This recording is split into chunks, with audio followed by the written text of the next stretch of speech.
Leon, I've been able to get some new info that might help you. Fill me in. Apparently, there's a religious cult group involved. They're called the Los Illuminados. Los Illuminados? That's a mouthful. Anyway, I had an unexpected run-in with the big cheese of this village. But you're okay, right? Yeah, but he could have killed me, but he let me live. And he mentioned something about me carrying the same blood as them. Whatever that means. Carry the same blood. Huh. Interesting. Anyway, there are more important things than solving riddles right now. You're right. Hurry and find that church, Leon. Salutations everybody, Victor Nato here, welcome back to more Resident Evil 4. Last time we ran into the big cheese there he is there, his little painting. And today, we're gonna go into this room because nothing dangerous is inside! Sorry, I feel so hyper all of a sudden, I don't know why.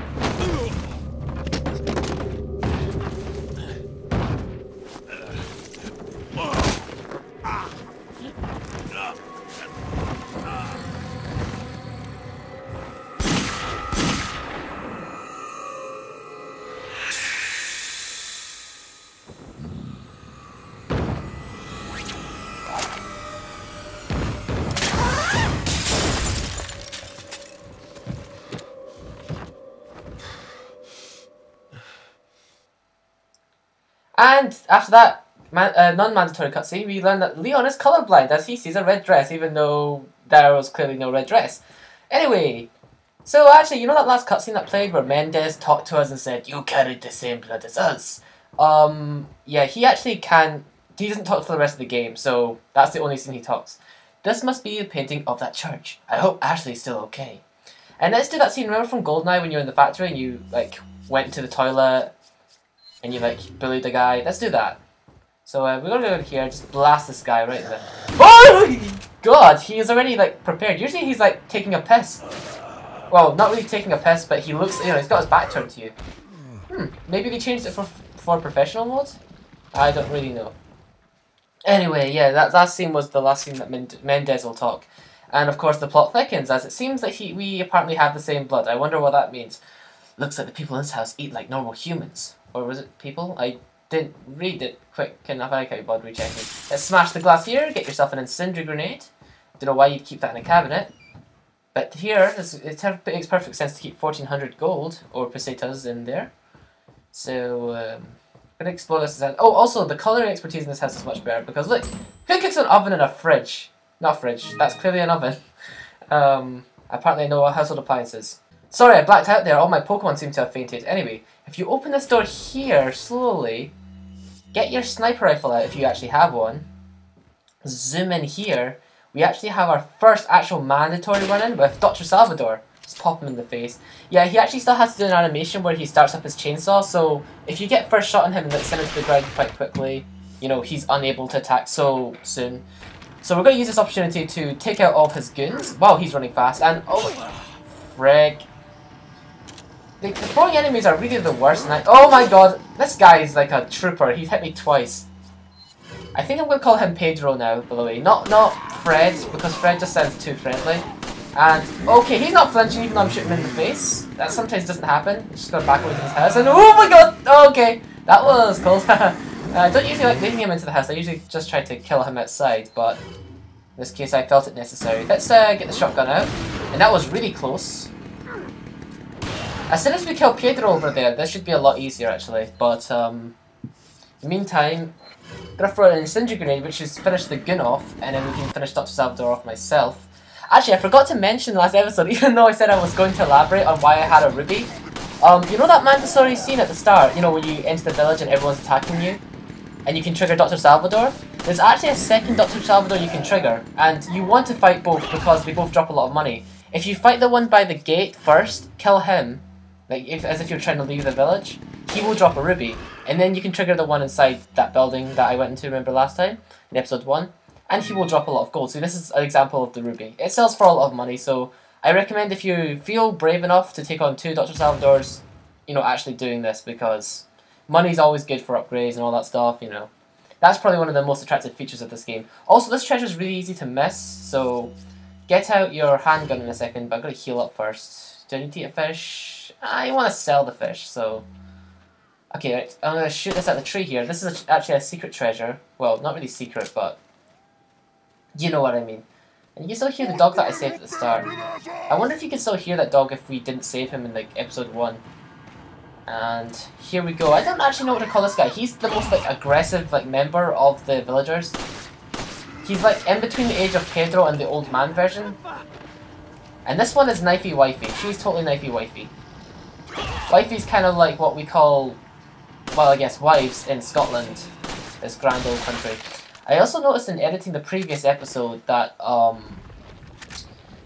in Resident Evil 4, Leon's hair's kind of went a bit paler since Resident Evil, like his first appearance was in Resident Evil 2 where he had like brown hair, very obvious like dark brown hazel hair. But in this game it's kind of become a lot paler. Right now we're wearing the Raccoon City Police Department uniform, which is the costume he wears in Resident Evil 2. I think his hair has gone slightly more brown if you wear this costume. I'm gonna have to check on that, but it does look like they've changed his hair colour, which would be a nice little touch. It's a little nod to the past. I like to tell this to Kwabi, but had a little theory that the reason that his hair's more paler in the later games is because he lived such a stressful life fighting zombies all the time. Like, you would go pale too, I guess. You know, or you become like Chris and just become like on steroids or something, because that guy's clearly on something. That's how he deals with his issues. Leon's hair just goes silver, or closer to it. Although if I'm not I think in the most recent game his hair's went back to being more brown. I still need to play 6. But it gets a lot of bad rep for not being like the original horror games, but to be honest it all started from this, so... And I like this game, so... I don't think it deserves all the hate that it gets. It might deserve like some skeptic kind of like, you know, it's not a horror game, it doesn't count as that genre anymore, but just calling it a bad game simply because of that, I don't think is... I don't know, very legit. I'm gonna stop commenting on that now until I've actually played Resident Evil 6. I think my grammar in that last sentence was really off. Okay, so we've unbarred the door and we're back into the village. This actual door was locked when we first came in, so we're entering from the other side. And we're entering a short little fight sequence against another batch of villagers. This is also limited amount of villagers. There's quite a few of them, but there's no real problem with it. It's just the basic ones. No top enemies, and they're all going to come from this one direction, so you're funneling them towards yourself. If you have anything with piercing, such as the rifle, this could be a good place to use it. Also the shotgun, of course, works really favorably here. We're gonna just... I hate it when they spread out too much, because then, you know... I guess that's the point, to make it a lot harder, but wow, I think that lady just tripped herself, I swear. And we're gonna shoot Polastelos there. I think I'm just gonna call him Polastelos, because he always cries that. You know the old man version? No, the grey hair? That one? The zombie with the grey hair? He shouts, Un Polastelos! Every time you run into him. And I'm gonna guess that means police or something? Fuck the police or something? I don't know. But just gonna finish all these guys off the shotgun. Get lots of mucho money. And finish Stabitha, or I mean Knifey Wifey. The one with the yellow dress, I think she would be called Stabitha. This one would be called Knifey Wifey. Just because she often has a knife and she'll also go ROW when she attacks, and that sounds like a knife lady. I don't know. Break the 2 boxes, the bigger one containing the smaller item. Yeah, I don't get the logic of that, but the music still sounds aggressive, which means, you know you're still in danger. And I'm not really sure how to feel about that. You know, in games that are meant to be scary and have atmosphere, I don't like games that are too manipulative sometimes, you know, where it's just like, oh, we're putting in this intense music, that means you have to be scared. You should feel scared. Now the music's off, you should feel calm and relaxed, you know. I kind of prefer the atmosphere to kind of pick up just more naturally instead of being boom, scary music, you're meant to be scared. Okay, but I think I'll end that tangent off there. That's pretty much all I really have to say about that. Just kill this guy on the roof. Whoa! You just see his 2 little toes like sticking up over the top of the roof there. In real life, I wonder if you just like you'd probably slip down actually from there, but I don't know. I guess the roof is a little bit too horizontal for him to actually fall off. But I don't really know. Not really much of an architect. Although I did actually, you know, got a trivia there. Not that you'd really care, but I had the option of studying architecture actually. I got an offer from a school to do architecture, but I chose to do something else. It's just... Oh, like, so some of the boxes seem to respawn after you come back to the village again, because That brown box back there was not there last time we were here. So we'll just go pick that up. Oh, I should also note that in this replay through with the new costume that I'm wearing right now, I think, shot the same amount of medallions. I think I shot like 6 or 7, same as last time in episode 2. And actually, I used to think there was actually 10 in there and 10 in the graveyard, but actually it's kind of split. There's like 15 altogether, and there's like, I think 7 in one and 8 in the other or something. So I think I've got most of the medallions that are possible to get in that area. But I'll end there. We can open the church with this insignia key. Well, not really the church, just the main like city hall. Which is a weird building, because it's not really like... Even though it's one of the tallest buildings in this like village, but you don't actually use the height of it at all. You just kind of take the subway from it. You'll see what I mean after I quickly black out. Good morning. Right, we're gonna kick down this door here. And here's what I mean, like there's no upstairs in this building, even though it's like one of the taller buildings. There's just like a basement, and this basement is long ass. Instead of badass or big ass, it's long ass. I wonder if that phrase can be used, coining the team. I'm gonna coin that phrase, long ass. I don't know, it sounds a little bit, I don't know, maybe a bit inappropriate. So yeah, you'll find yourself, if you're playing the Wii edition, just to constantly make it a habit to move your cursor over light sources all the time. Maybe not the candles, because candles don't really have it in, but of course when it goes red that indicates there's something there. So, and this is a feature that wasn't in any of the other games. You only have like a dot sight. Although I could note for you in a second that if you want to play with the classic, you can actually still plug in a classic controller or GameCube controller if you still want to do a dot sight. Got So something that might interest you. this really makes this the definitive version of the game, unless you really want the HD graphics, I guess. Got a selection of good things on sales. So stranger, any luck with the blue medallions? Remember, shoot 10 or more and get your specialized gun. What are you selling? What are you I love this guy's like accent. It's amazing.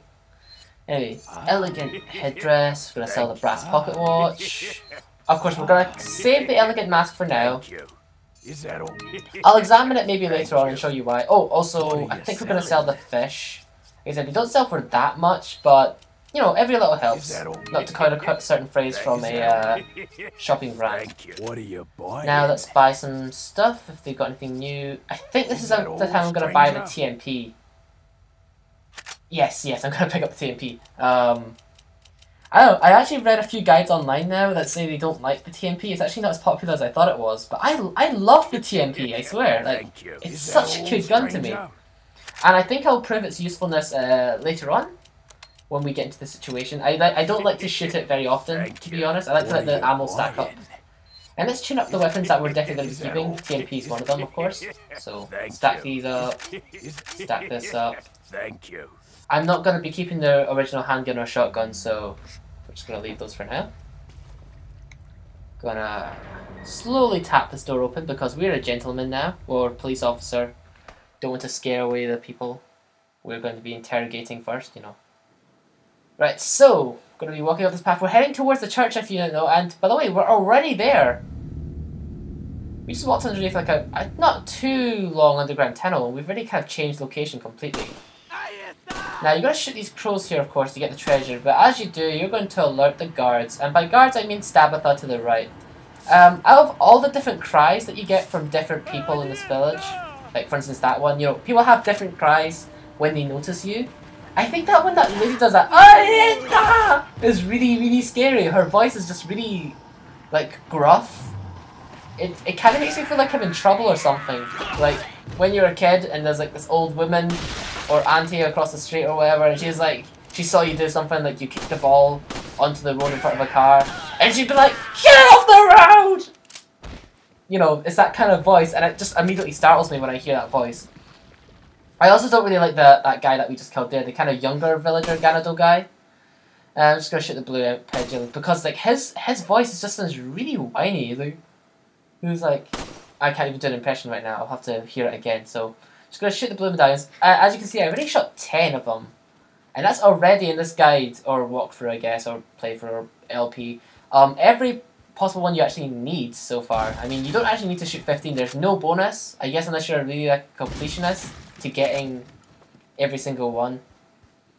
So that is actually already enough to get the specialized gun. Next time we see the merchant, we will be getting the new gun. all will fear my giant new gun, as a wise man once said. I like this guy. I like Pedro. Because he's like, Aralelo! I really should stop before I offend anybody. I don't mean to offend, it sounds really cool. I just can't speak to that. I could learn the language. I don't know. Actually, I'm terrible with languages because I've tried to learn German, Chinese, and I'm really slow with languages. I just don't have the commitment, you know? So, we're going to move behind here because there is a little puzzle here. But I predict with my Byakugan that it'll be 2 people. And oh my god, I hate that cry so much. This guy's got dynamite, so we're going to use that to our advantage to blow him up. And wait, did you notice that Leon flinched but she didn't there? That doesn't make any sense. Because, you know, I'm further from the explosion, yet the shockwave caused me to, like, flinch. But she didn't flinch at all. I guess maybe her BMI is much bigger, I don't know. So there's 3 family insignias of the Dead Ringers. If you didn't know how to do this puzzle, you'd actually have to look in the graveyard and see which ones actually are the twins that have the gravestones that have the symbols. You want to highlight the top one, the bottom right one. I mean, the 2 ones at the bottom right, basically. Those are the ones you want to highlight. And you can only move them in increments of 3 and 4. If your cursor moves over them, they light up. And if you move over a lit up one, it will turn the light off. It's pretty simple. There was probably a faster way of solving that, but, you know, I'm shooting blue medallions, so who cares, eh? There's 12. Count along. I think every one of my LPs has some sort of mathematical, like, thing going on with it. Like, count along with Vic, because he... What? Don't usually get called here. Leon, have you reached the church yet? Well, yeah. Sort of. Leon, did I mention not to take the scenic route? Yeah. At any rate, I Ashley's forgot. probably inside that structure. Rescue her. Hurry. Yeah, you actually have to go check the church first. I forgot all about that. Because I know where we're going to be going next, so... here's a hint. Yeah, it won't open. So, now we're going to do another phone call. Yeah, okay, right. Can't believe I forgot about that. Hunnigan, it's Leon. The door's locked. I can't get in. Didn't they teach you how to pick locks at the academy? Yeah. He's got a There's point. some sort of indentation, like something might fit inside. Well, there's no use standing around. Leon, you have to find some way or something to get inside. We kick down doors all the time and smash through windows. Why can't we do that to this building? In fact, there's something in this... I think there's something that happens later on that really contradicts what we just do right now. Plus, it's a very big round slot. Isn't there some way we could just maybe fill the slot with something? I don't know. Because what we go through is way more dangerous than trying to figure out how to get through that door. And I'm going to... Whoa! Didn't flinch. Okay, alright. Calm down. As you can see, there's lots of blue medallions everywhere. You can even see one through the gap in the floor there. I'm going to be very careful about killing them, because like in most places that have, like, a pet, you can accidentally make these people fall off. And of course, I want to get the treasure, so I don't want them to fall off. We want to get all the money, so you be careful not to make them fall off. Oh wait, frick. No! My money! That sounded very, very screechy. I apologize to your ears. Right, we're almost done. Shoot one here. Oh wait, can I shoot for the rope? Be amazing aim if I could do that. And I think there's one down here. Yep, and that's all 15 completed in this guide, walkthrough slash playthrough slash LP. Awesome, you're welcome. So I'm gonna shoot this twice because it's a snake, and you will receive a free egg. The egg is much bigger when you see it like there, from a snake than it is in closure of the church. Regarding the 2 fugitives, the apprehension of Lewis is a top priority. The American agent's a distant second. What Lewis stole from us is far more important than the girl. Unless we get it back, the girl will become useless to us. We must use our plan to execute our plan to the end. If it gets to the wrong hands, the world will become a totally different place than the Lord has envisioned. At all costs, we mustn't let that happen. Nevertheless, we're not letting go of the girl. To ensure the agent does not get to her, I have locked the church where the girl is being held. Anyone who needs access to the church must get approved by Lord Sadler. There was a key beyond the lake, but it would be safe now that Lord Delago has been awakened by Lord Sadler. No one will get to cross the lake alive. Plus, our same blood now crushes through the agent's veins. It will be a matter of time before he joins us. Once he does, there will be nobody else left to come looking for the girl. That was awful. I'm going to assume that was written by Mendez. That's why I put that accent on. Reading that as quickly as I could because, you know, we're reaching quite a high amount of video time and I try to keep them at a certain distance, a certain length. They don't have to be, but we're getting quite close to where I want to end off anyway, so there's only one guy standing between us and the end of this video. Let's rifle him to death. Tinker, Tailor, Soldier, Sailor, our bullet punishes all without distinction. In fact, you know what? Actually, you know what? Let's do this. You know, it's just one guy with a rake. Let's fight him melee. Dodge an attack, and then we're gonna knife him. Knife him. Yeah, there we go. We're gonna win this. Oh, yay! I guess we'll call that a win for us. Although we took damage, I was trying to win that without taking any hits. One of those amazingly skilled people who can play for this whole game with knives. I can't believe people do that. But anyway, that's where we're going to end this video off here. Next time on Resident Evil 4, we're going to find out what's for this door. It's been a long time since we've had a video ending.